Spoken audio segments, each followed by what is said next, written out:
नमस्ते बच्चों, कैसे हैं आप। दादी की मज़ेदार कहानियों में आपका स्वागत है। आज फिर मैं आपके सामने आपके बीच में एक छोटी सी प्यारी सी लेकिन बहुत प्रेरणादायक मज़ेदार कहानी लेकर उपस्थित हुई हूँ। आशा करती हूँ आपको बहुत अच्छी लगेगी। प्यारे बच्चों, एक गांव में एक बार बाढ़ आ गई। बाढ़ आके आ गई, गांव का बहुत नुकसान हुआ। खेतों में पानी, घरों में पानी, गलियों में पानी, सब जगह पानी ही पानी। पानी ऐसा कि किसान का सब कुछ डूब गया। उसका खेत डूब गया, उसके बीज डूब गए, उसके पशु डूबने को हो गए और घर के अंदर जो कुछ भी था वो सब भीग गया।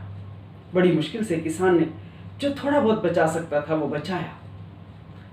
2-4 दिनों के बाद पानी उतर गया, लेकिन कीचड़ रहा। सामान खत्म हो गया, कपड़े खराब हो गए, बीज खराब हो गए, पशु बीमार रहने लगे, सब जगह मच्छर हो गए, कीड़े मकोड़े हो गए, सब बहुत परेशान हुए। सरकारी सहायता के लिए कुछ लोग पहुंचे, कुछ सामाजिक संस्थान भी पहुंचे। उनकी ज़मीनें देखी गई, मकान देखे गए, कुछ घर गिर गए थे, कुछ गिरने की कगार पर थे, लेकिन कुछ ठीक भी बच गए। सबके नुकसान का मूल्यांकन किया गया, देखा गया कि किस किसान का कितना नुकसान हुआ है।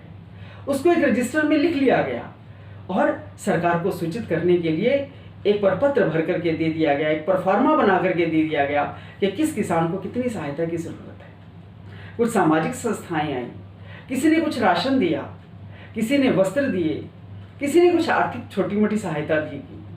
लेकिन इतने लोग थे, सबकी सहायता कितनी की जा सकती थी। अब सब लोग उसका अफसोस करते रहे बहुत दिनों तक, तो जो नुकसान हुआ, और सोचने लगे अब तो सरकार ही कुछ मदद करेगी तभी हम उठ पाएंगे, सरकार हमें कुछ देगी तभी हम कुछ खा पाएंगे।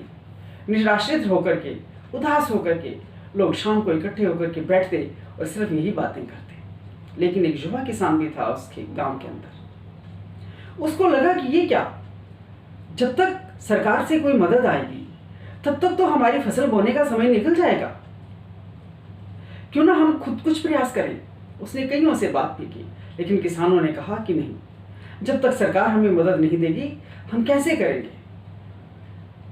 उस युवा किसान को यह सब अच्छा नहीं लग रहा था।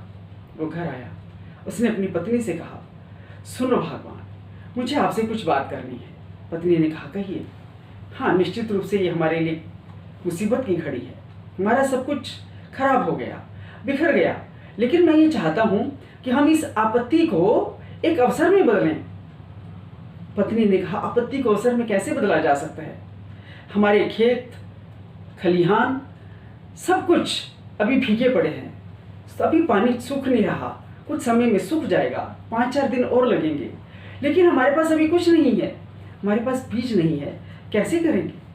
उस युवा किसान ने कहा अपनी पत्नी से कि सुनो, अगर तुम मेरी मदद करो, तुम अगर मेरा साथ दो, तो मैं इस आपदा को भी अवसर में बदल सकता हूं। पत्नी ने कहा, देखो, मैं हर हाल में आपके साथ हूं, अगर आपके पास कोई योजना है तो मुझे बताइए।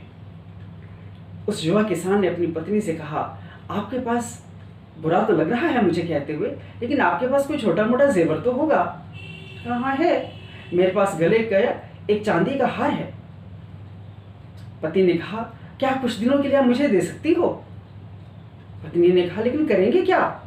उसने कहा, उस हार को बेचकर अथवा कहीं गिरवी रख करके मैं बीज ला सकता हूँ। तुमने देखा नहीं, जब ये बाढ़ आई तो अपने साथ बहुत सारी उपजाऊ मिट्टी लाई, जो हमारे खेतों में ऊपरी परत बन करके बिखरी पड़ी है, और जो पानी आया उससे हमारी ज़मीन के नीचे तक पानी पहुँचा, उस बाढ़ का पानी पहुँचा, और उसने हमारी ज़मीन को और भी उर्वरा कर दिया। अगर हम आज इसमें फसल नहीं बोएंगे, अगर आज हम इस अवसर का लाभ नहीं लेंगे, तो फिर इसकी हमें अगले वर्ष तक इंतजार करनी पड़ेगी। सरकारी सहायता आने में समय लगता है, सामाजिक संस्थान भी हमें बहुत ज़्यादा मदद नहीं कर सकते। वो सिर्फ इतना कर सकते हैं कि हमें 2 या 3 समय का भोजन दे देंगे, कोई वस्त्र दे देगा, कोई कंबल दे देगा, लेकिन हमारे रोज़ का काम तो सामाजिक संस्थान भी नहीं कर सकते। पत्नी को ये बात समझ में आई। उसने अपने पति से कहा, हाँ, मैं आपकी सहायता करूँगी। हाँ, पति ने कहा, मुझे विश्वास था कि आप मेरे साथ चलोगी। हाँ, फसल उतरने के बाद मैं तुम्हें वैसा ही हार बनवा करके दूंगा जैसा तुम मुझे दोगी। पत्नी ने सहर्ष वो चांदी का हार अपने पति को सौंप दिया। पति ने उसको जाकर के बेचा और जो पैसे मिले उससे बीज लेकर के आया। पति पत्नी दोनों खेत में पहुंचे। सच में खेत की ऊपरी परत बहुत सशक्त लग रही थी। किसानों को जमीन की मिट्टी का, उसकी औकात का, उसकी शक्ति का, उर्वरा शक्ति का पता होता है। दोनों पति पत्नी ने हल चलाए खेत में और फिर समय आने पर फसल बो दी। जबकि बाकी किसान यही सोचते रहे कि हम तो तभी करेंगे जब हमें सरकार से कुछ मिलेगा। उसके पास ज़्यादा खेत नहीं था, लेकिन जितना भी था उसमें फसल बो दी। दोनों पति पत्नी अब उस फसल के उगने की इंतजार करने लगे। जमीन उर्वरा हो चुकी थी। ईश्वर की व्यवस्था हुई, फिर बरसात भी हुई और उस खेत को पानी भी मिला और उर्वरा ताकत भी मिली। समय आने पर वो फसल तैयार हो गई और इधर बाकी किसान सरकार को रोते रहे, संस्थानों को रोते रहे। उनको मदद तो मिली, लेकिन इतनी देर से मिली कि फसल बोने का समय निकल चुका था। प्यारे बच्चों, किसान अपनी पूरी मेहनत से, दोनों पति पत्नी, यहाँ तक कि उनके बच्चे, छोटे छोटे बच्चे भी खेत में जाते हैं और अपनी फसल की रक्षा करते, पशुओं से, कीड़ों से, खरपतवार से। समय बीता, 2 महीने बीते, 3 महीने बीते, फसल लहलहा उठी। जबकि बाकी लोग अब सोच रहे थे कि अब तो समय निकल गया, पैसा तो हाथ में आया, लेकिन वो फसल नहीं बो पाए। पैसा वो जब फसल नहीं बो पाए तो उस पैसे को अपने विभिन्न प्रकार के दूसरे संसाधनों में खर्च कर दिया। किन चीज़ों में? अनाज लेने में, कपड़ा लेने में, भोजन की व्यवस्था करने में। जबकि इस किसान ने, इसको भी जब मदद मिली, व्यवस्था इसने भी की, लेकिन क्योंकि इसकी फसल तैयार थी। समय आने पर फसल पकी। पति पत्नी दोनों ने उस फसल को काटा, मंडी में बेचा और फिर अपने पूरे वर्ष के लिए बीज भी रखा, साधन भी बनाया, धन भी कमाया और उस किसान ने, उस युवा किसान ने अपनी पत्नी को फिर चांदी का हार दिया। पत्नी ने अपने पति को धन्यवाद किया और उसने कहा, मुझे आप पर गर्व है कि आप दूसरों के आगे, दूसरों के भरोसे नहीं बैठे रहे, आप पुरुषार्थी रहे। आपने इतना पुरुषार्थ किया कि हम बाकी किसानों से आगे बढ़ गए।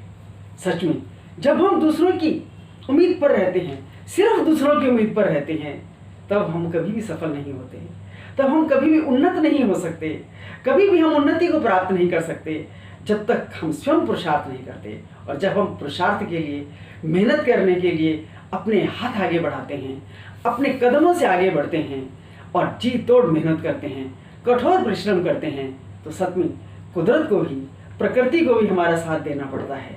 यही इस कहानी की सीख है मेरे प्यारे बच्चों। उम्मीद करती हूँ आपको ये कहानी पसंद आई होगी। अगर आपको ये कहानी पसंद आती है तो कृपया मेरे इस चैनल को लाइक कीजिए, शेयर कीजिए, सब्सक्राइब कीजिए और सबसे बड़ी बात, कमेंट्स बॉक्स में अपने कमेंट्स देना ना भूलिए। बताइए आपको दादी की मज़ेदार कहानियाँ कैसी लगी। अगर अच्छी लगी तो भी बताइए, कुछ सुझाव देना चाहते हो तो भी बताइए। धन्यवाद बच्चों।